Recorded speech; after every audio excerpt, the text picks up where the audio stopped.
Sex ఒక వేడుక. ఆడపిల్లని అంటారు కదా, అయిందా అయిందా అంటారు మొదటి రాత్రి.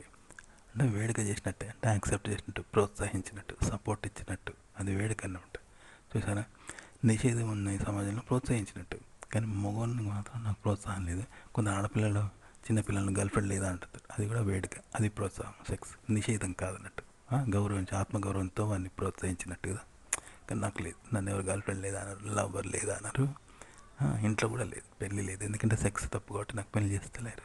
పెళ్ళికి ముందు సెక్స్ తప్పు, అమ్మాయిలతో మాట్లాడద్దన్నారు, పెద్దదాన్ని చేసుకోవద్దన్నారు. పెద్దదాన్ని చేసుకుంటే కూడా అది కూడా వేడుక, తన ఇష్టపడుతుందిగా, అక్కడ కూడా వేడుక అవుతుంది. కానీ అది లేదు. ఆఖరికి సెక్స్ తప్పు కనుక పెళ్లి చేస్తలేదు. చూసినావు, పెళ్లి చేస్తే సెక్స్ అని నన్ను ప్రోత్సహిస్తారు. నువ్వే చేసుకుంటున్నారు అంటే నీకు సెక్స్కి లైసెన్స్ ఇస్తలేము, నీకు వేడుక చేస్తలేము, సెక్స్కి నిషేధమే నీకు అన్నట్టు. ఆడపిల్లలు చిన్నపిల్లలను ఎందుకు సెక్స్కు వేడుక చేస్తారంటే, గర్ల్ ఫ్రెండ్ ఉందా ఇవన్నీ అడుగుతారు. చూసినావా, గర్ల్ ఫ్రెండ్ ఉంది, చిన్న చిన్న పిల్లల్ని అడుగుతారు. వాళ్ళు కూడా సెక్స్ తప్పు కాదంటారు. ఎందుకంటే వాళ్ళు కూడా వేడుక చేశారు కాబట్టి వాళ్ళు అంటారు. వాళ్ళకు వేడుక చేయకపోతే అసహ్యపడిచ్చేవాళ్ళు కాదేమో, కానీ వాళ్ళకు వేడుక చేస్తారు. సెక్స్ ఎక్కడ తప్పన్నారు ఆడపిల్లకు కూడా తల్లిదండ్రులు. కాబట్టి పిల్లలు కూడా వాళ్ళకు ప్రపోజల్ చేస్తారు, అది కూడా వేడుకే, వాళ్ళకు వేడుక. కాబట్టి వీళ్ళకు వేడుక చేస్తారు చిన్నపిల్లలకి. అట్లుంటుంది అనమాట. పెద్దలుండే వాళ్ళకు ఆంక్షలు విధిస్తారు, పెద్దలు ఆంక్షలు విధిస్తారు. పిల్లల నుండి వేడికి వస్తుంది, ఇంట్లో నుండి వేడికి వస్తుంది, పెళ్లి చేస్తారు. సెక్స్ అని ఎక్కడ ఆడపిల్లలు కాబట్టి చిన్నపిల్లలు అడుగుతారు వాళ్ళు, అది వాళ్ళ అదృష్టం.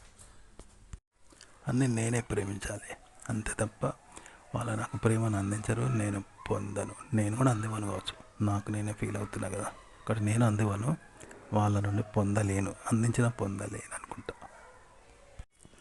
పెళ్ళి చేయలేదని కాదు, సెక్స్ ఒక నిషేధిత వస్తువే కదా నాకు, కానీ వేరే వాళ్ళకు మాత్రం అది వేడుక. సెక్స్ వేడుక, సహజాతం అంట, వేడుక. నాకు మాత్రం నిషేధం. వాళ్ళు నిషేధించారు, నేను కూడా నిషేధంగానే ఉండాల్సి వచ్చిందేమో, ఇంట్లో ఆంక్షలు కావచ్చు.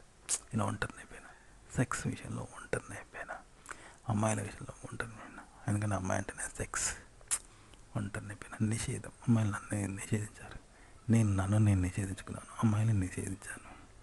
అన్నీ ఒంటరిని. సెక్స్, ఇతరులు కూడా నన్ను నిషేధించారు సెక్స్ విషయంలో, అమ్మాయిల విషయం, ఒంటరిని.